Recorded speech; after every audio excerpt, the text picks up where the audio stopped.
Thank you for tuning in and welcome back to the Land Tech Link podcast. I'm your host, Kevin Must, and I am here to link manufacturing professionals with industry experts. Today, we are interviewing Dr. Chris Kuehl, who is the Managing Director for Armada Corporate Intelligence and the Economist for the Fabricators and Manufacturers Association. He's been doing this stuff for decades. He was a professor in universities around the globe for years, and then he started working with associations and businesses to help digest what's going on in the economy and what is impacting them the most. So today, we're going to talk about 2017, what we saw as far as trends in the economy and economic impacts, and we're going to go ahead and look into 2018 and see what he has to say as far as what we can expect to see and what steps manufacturers should take to best set themselves up. So again, very informative. He knows a lot of what he's talking about when it comes to the economy. So get settled, stay tuned. We're going to take a short break, and then we'll dive into his interview.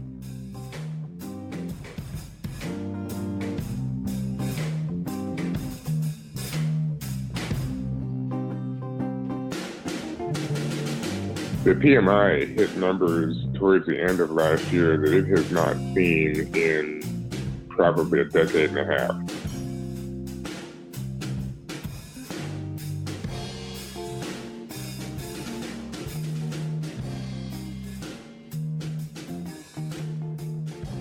Hello and welcome to the Land Tech Link podcast.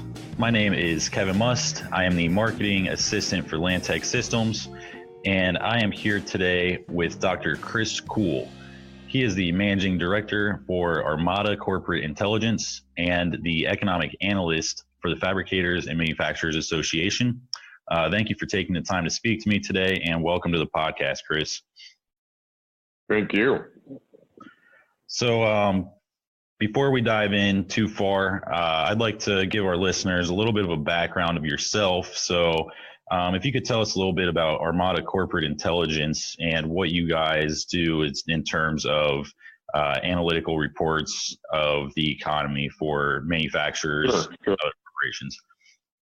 Very good. We're about 18 years old, and we started out as sort of a classic competitive intelligence firm trying to figure out what a given company's competition was doing, and in the context of sort of the big economic drivers. My training is as an economist. My partner is a little bit more of a strategist, so the two of us kind of combine those traditions. We do a lot of writing in the manufacturing sector as well as related sectors. We do a lot with commodities and construction and the like, just trying to get a sense of where the economy is headed far enough in advance that a company can do something about it. It doesn't really help them very much to say, wow, do you know what's going to happen next week? Yeah. Like, yeah, I sort of need to plan for the whole year. So that obviously involves a certain amount of conjecture and guesswork, but we try to keep that at a minimum. Mm-hmm. Yeah, I'm sure this, administration change and kind of all this stuff happening on Capitol Hill has got to be a little more difficult for those projections for you guys in this year and kind of moving forward, right? Well, it is and it isn't, because one of the things that is sort of true of the economy year in and year out is that business and consumers more or less ignore the politicians. It's not that what they do is not important, but at the end of the day, the decisions that matter for a company are, what are my consumers doing? What are they interested in purchasing? How much money do they have? How secure are they? The consumer is predominantly interested in how secure is my job? How much do I expect to make? And they are certainly going to react to things like tax cuts and regulatory changes, but much of that stuff is sort of distant from the sort of day-to-day decisions of a company. And we try to make sure that we focus more on what's really driving that particular industry. I mean, if you're a manufacturer that's aimed primarily at the agricultural sector, Well, it behaves differently than many of the other sectors in the country. Its drivers are often weather more than they are anything Yeah. else. If you're an export-oriented manufacturer, you're kind of interested in what happens in the U.S., but you're really interested in what's happening in the countries that buy your stuff. Mm-hmm. Interesting. Yeah, that's a good perspective. I had never really thought of it that way, and that it comes down to more so consumer and producer, even with the policy set in place. So Absolutely. You said Armada Corporate Intelligence has been around for 18 years. Were you a founding partner, correct, with Keith, you said? Yep. We started it together. I had been an academic for about 15 years. Don't hold it against me. But I taught international finance and economics and business for 15 years, taught in the U.S., taught overseas in places like Russia, Estonia, Singapore, Taiwan, Hungary. Wow. And finally got tired of talking about money and not making any. So we decided to start our own company and have been doing it ever since. So we have kind of a variety of clients. We have big Fortune 500 type clients, often in transportation, as it turns out. But we also do a lot with associations. As mentioned in the intro, I work a lot with the fabricators and manufacturers. I'm their economist, but I'm also the economist for the Industrial Heating Equipment Association, the Chemical Coaters Association, the National Association for Credit Management. So we do a lot with a pretty wide variety of associations, and I spend a lot of my time traveling around the country speaking, so I get exposure to all kinds of groups, including last year speaking to the Outdoor Bird Feeding Association. Oh, very nice. There you go. Is that a hobby of yours to do some bird watching and stuff? Is that how you got in with that, or?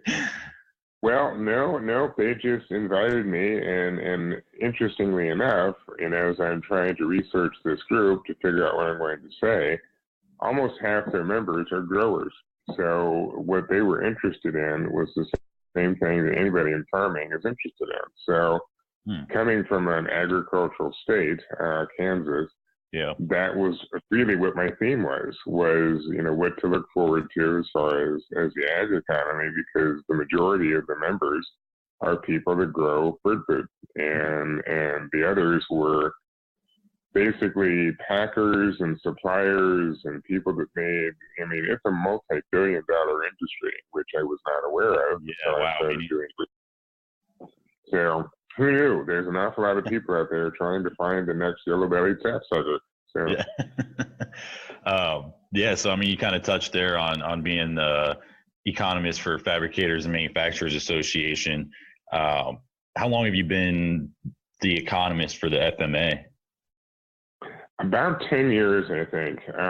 Somewhere in that vicinity. It kind of grew from doing a few things for their annual meetings to kind of elevated to doing publications for it, analyzing some of the research. They have things like the FFJSCR, which is a report that's done on job shops and what their orientation is, and I basically analyze and comment on that. But we've expanded our role with FMA over the years. We've done programs for them in Mexico, and so it's been a good relationship. Yeah, definitely. I see you're on the schedule of speakers for the annual meeting this year out in Scottsdale. So hopefully the recovery's quick for you, and I believe I'll actually be out there as well. So I'm looking forward to seeing you present and speak. Very good. All right, so that wraps up our intro there. We're going to go ahead and jump in today into really the meat of what this podcast is about. So we'll start off with a review of the manufacturing economy of 2017. So just overall, what did the economic landscape of manufacturing look like in 2017? Was it positive, negative, indifferent, just in your terms? Yeah, it was pretty good. I mean, if you look across the board, obviously with something as diverse as manufacturing, you have strong sectors and weak sectors. But if you look at some of the overall measures, probably the most common one was the Purchasing Managers Index. The PMI hit numbers towards the end of last year that it has not seen in probably a decade and a half. Wow. So all the way across the board, you were seeing growth. Durable goods orders were solid. We were finally getting into respectable territory when it came to things like capacity utilization. That's one of those numbers that is kind of a shorthand for where the sector as a whole is. If your use of capacity is under 80%, that's an indication that there's slack.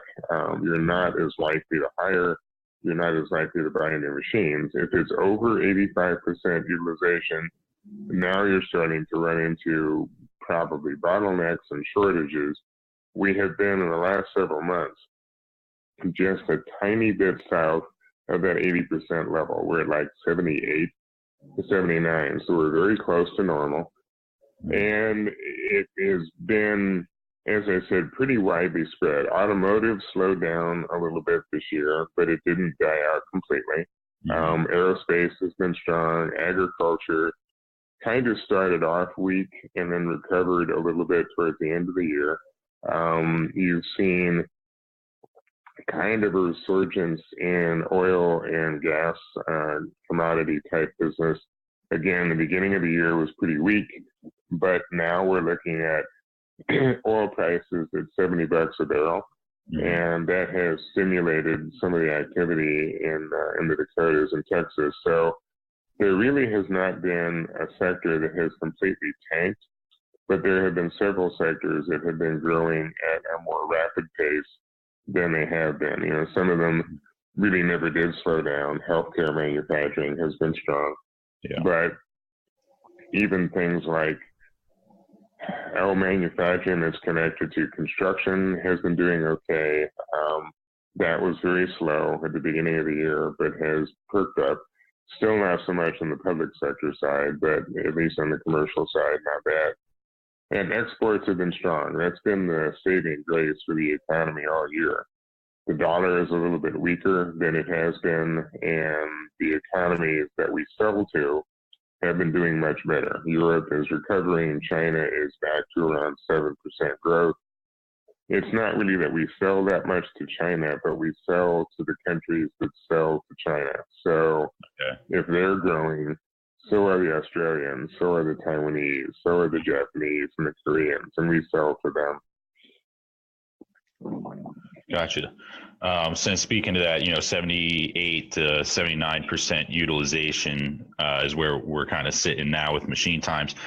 Did you see in 2017 compared to 16 any, as far as sales goes for machines, were sales up, down, about the same, given those utilizations?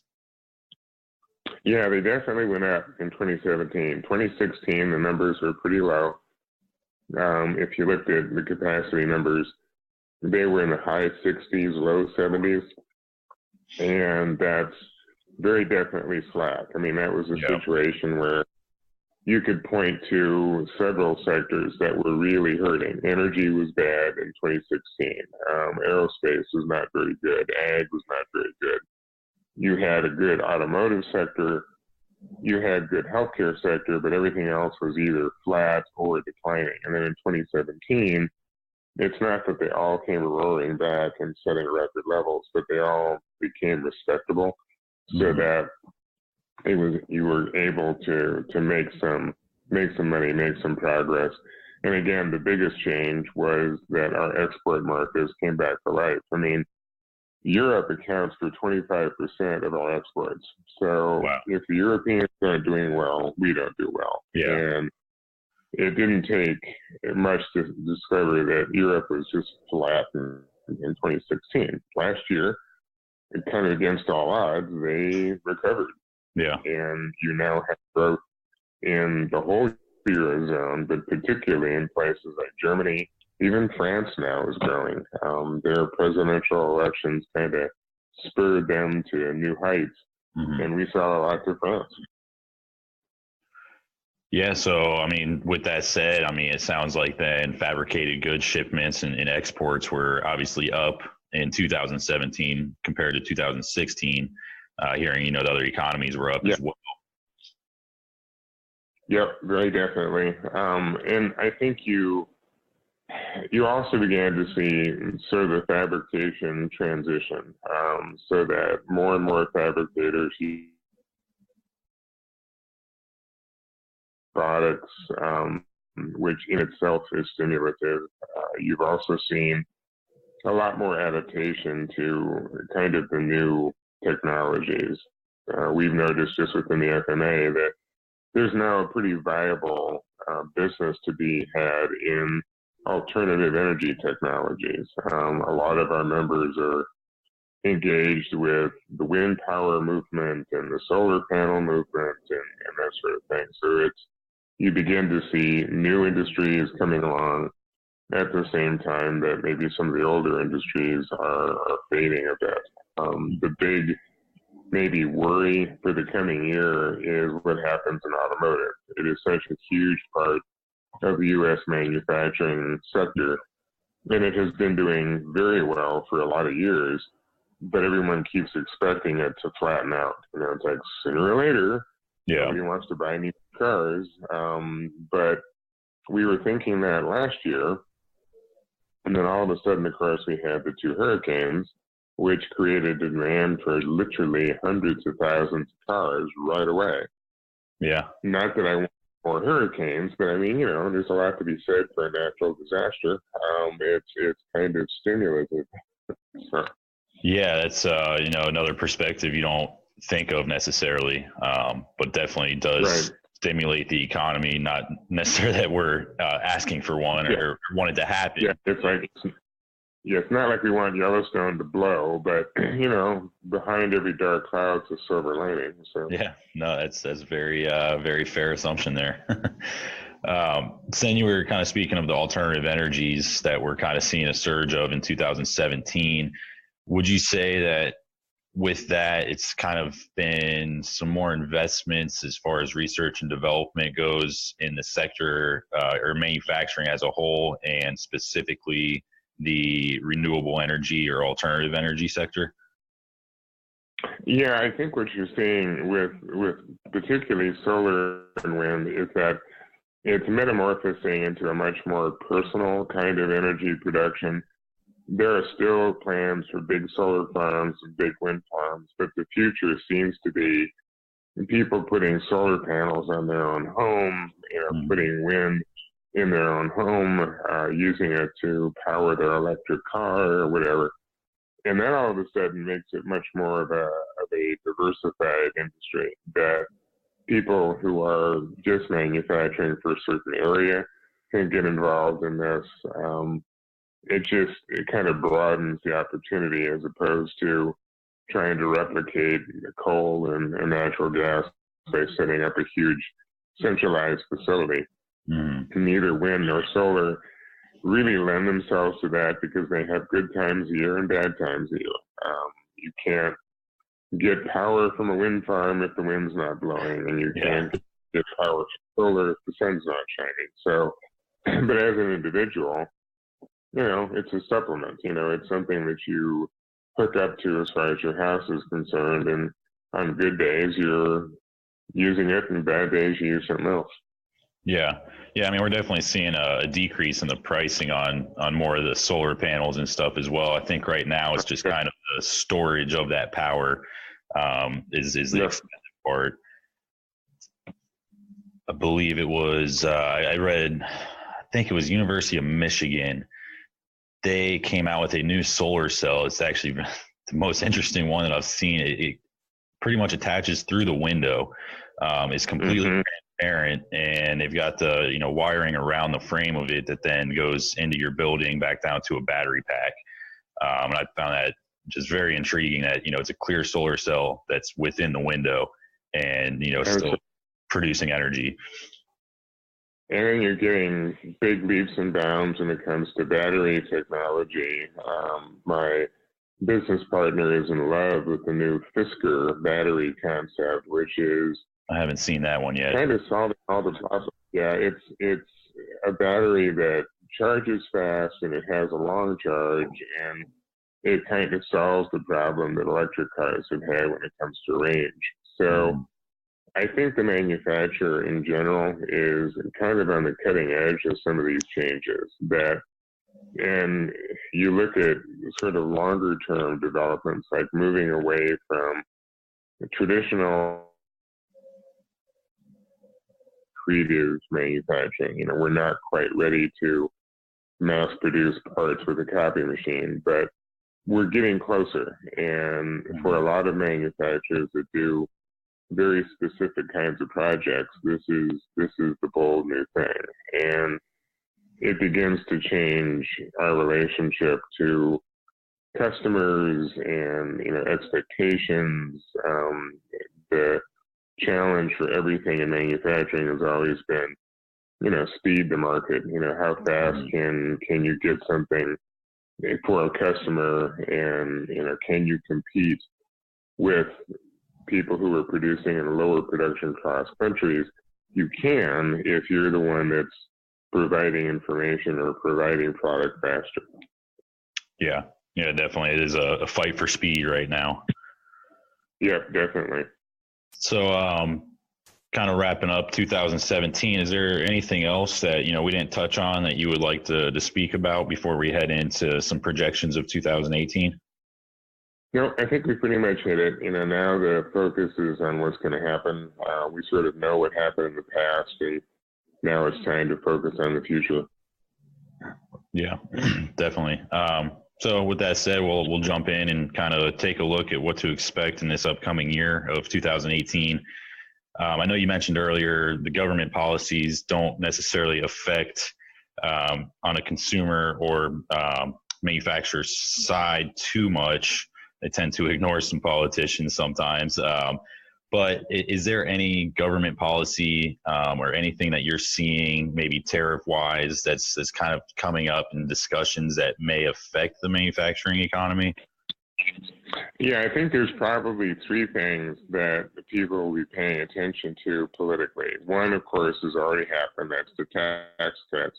Mm-hmm. And we're trying to determine how that's actually going to play out. The concern when it comes to economists is that this was not the best time to do something like a tax cut. If this had happened 3 or 4 years ago, when we were still in recession, it would have been much more effective. Mm-hmm. Now the fear is that we're already growing. We're already looking at record unemployment. Does this overheat the economy to the point that the Fed starts raising interest rates by the end of the year and sort of stops the growth in its track because they're worried about inflation? Not necessarily the case, but it's something to watch. And the Fed is being cautious right now, but it's talking about it. The second thing is probably, as you mentioned, the tariff situation. And at the beginning of 2017, it looked like we were going to be setting up tariffs right and left. I mean, we were going to destroy NAFTA. We were going to put up steel tariffs. We were going to, well, it's been a year, and NAFTA is still there, still unchanged. The steel tariffs are no closer than they were. It turns out that it's really hard to change trade policy. Yeah. And it's something that has to be done with a certain amount of caution and patience. I think we will see some changes in NAFTA, but that's not unusual. We renegotiate it every year. The steel tariffs, I don't know, will come down as they were originally discussed, because somewhere along the way we noticed that it wasn't China that was providing the majority of the imported steel. As a matter of fact, they're the number 13 supplier to the U.S.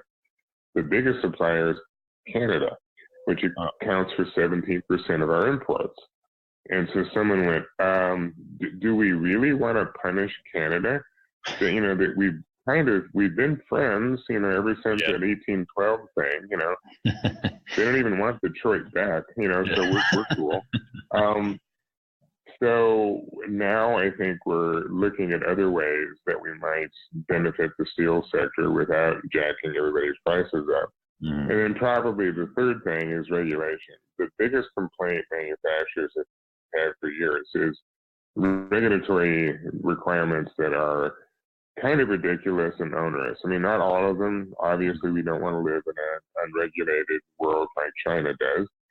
But on the other hand, when people are absolutely dreading a visit from OSHA because they know it's going to cost them $20,000, when they aren't able to take advantage of changes in the industry because of regulation, and mostly because it gobbles up so much of their time.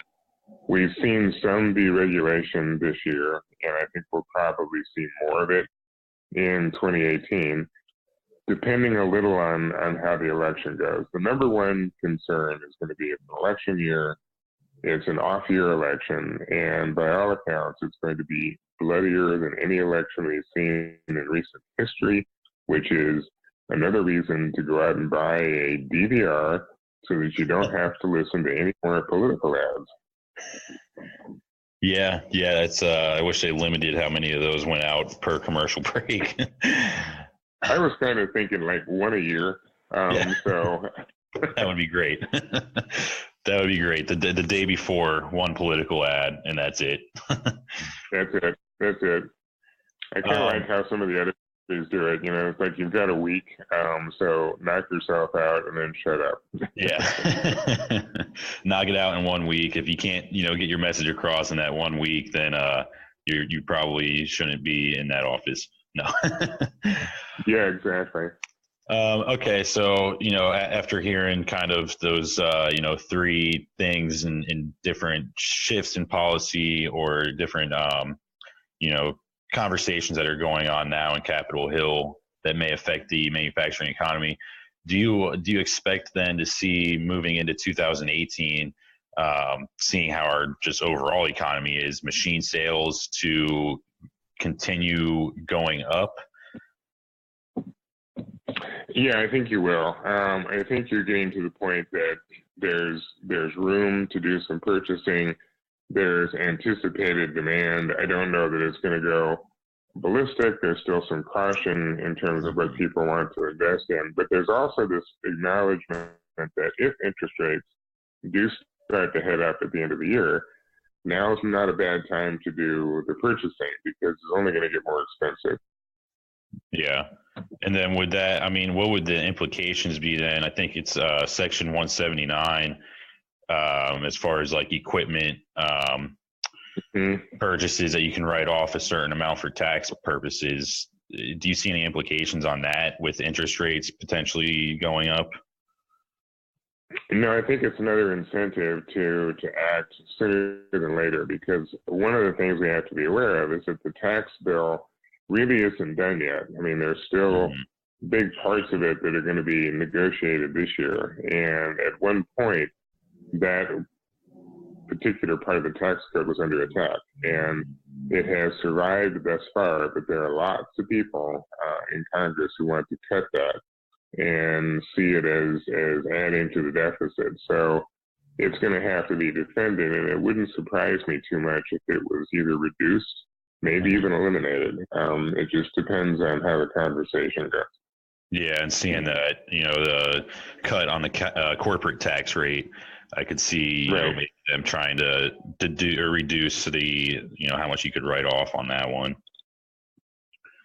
Yeah, exactly, because you've got the two sides of the equation as far as just the Republicans are concerned. You've got one that's very stimulative, and it's all for the cut, and then you've got those that are worried about deficits. Okay, so then, with the machine sales and kind of overall trying to bring some more manufacturing back to the States, would you say that that'll then translate into more shipped goods and exports coming from United States manufacturers? Yeah, I think you definitely will. I mean, our export markets are healthier than they've been in a while, and that's going to allow us to do more overseas selling, particularly as the dollar remains low. Now, as the interest rates go up, the dollar could start to gain some strength. So again, towards the end of the year, that's another part of that we'd have to keep an eye on. Yeah. definitely. To that, and kind of if the exports keep going as they are, and that corporate tax rate falls down to that 21%. Do you expect then to see manufacturers taking those savings on the tax and profits on more exports and investing more in research and development to get more technologically savvy and advanced here in the States? Yeah, I mean, I think you'll see manufacturers do the same thing with their money that any other company has done. I mean, there's going to be more purchasing. Has been on the planning committee for a while. We just did a survey of job shops, and probably a third of them are planning to accelerate their equipment purchasing. You'll also see some more money spent on R&D, depending on the shop. Some of them are going to be more oriented that way, others more reactive, kind of waiting to see what their customers are doing. You'll also probably see more coming up in terms of wages, and that's simply because we have a labor shortage in manufacturing. We've had it for years. It's not going away. It's getting worse as more and more people retire. And it's just simply getting more expensive to get the people that you need. If you want somebody who's got the skills, you're going to have to pay handsomely for it. Mm-hmm. And if you hire people who don't have the skills, well, you're going to have to count on training them for 24 to 36 months. And so the labor costs are going to be a big factor. I think a lot of the extra money may end up being siphoned into labor costs of one kind or another. Even just protecting your own workers from being poached. The quickest way to staff up, if you need to, is to hire somebody else's person. And that means the person who's got them now needs to defend. Yeah, definitely. Okay, so speaking on that and moving in, this is our final question for today. Are there any foreseeable market catalysts for 2018? I think probably the main driver may just be reacting to demand. You're seeing it most obviously right now in the energy sector because the world's economies have gotten healthier, whether it's Europe or Asia. The demand for oil has gone up, which is part of the reason the price has gone up. The fact that the price has gone up has encouraged people who had stopped producing oil to start producing again. And so all of a sudden, they're going to have increased demand for oil field equipment and the like.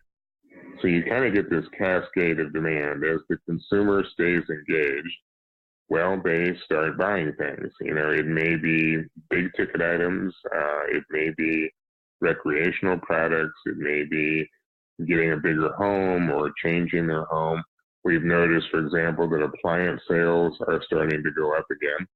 And so as the demand begins to manifest and get more secure, then you'll see manufacturers with something to react to. I think, at least for the first half of the year, it's likely to be more reactive than proactive, where we will be noticing that consumers or another business suddenly want something and there'll be sort of a scramble to provide it. And then a little later in the year, there may be more attention towards how do we actually drive a market? Is there something that we can do as a manufacturer to encourage purchasing? And it may be participating in conversations about expanded construction. We still have that big infrastructure spend that was promised.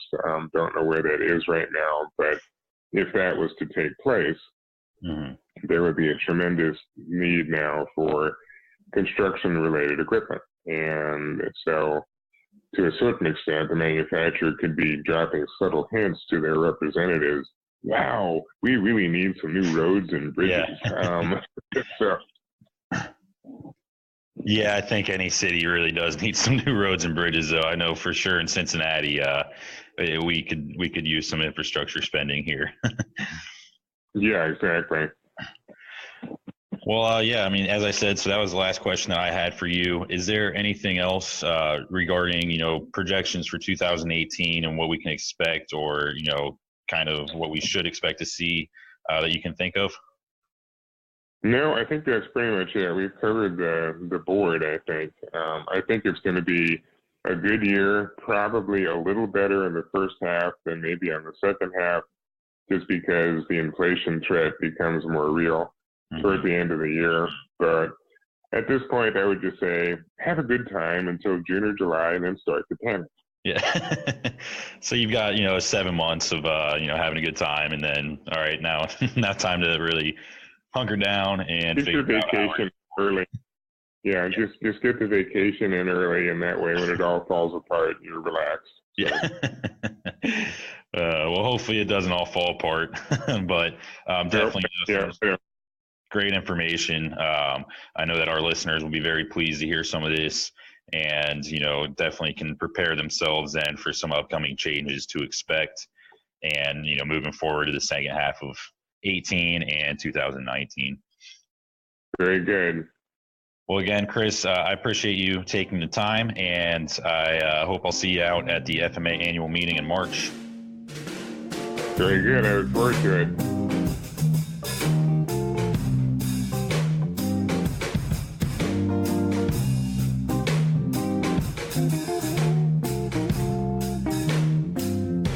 The LandTech Link podcast helps link manufacturing professionals with industry experts, providing news and insights regarding technology, education, and the economy of manufacturing in the U.S.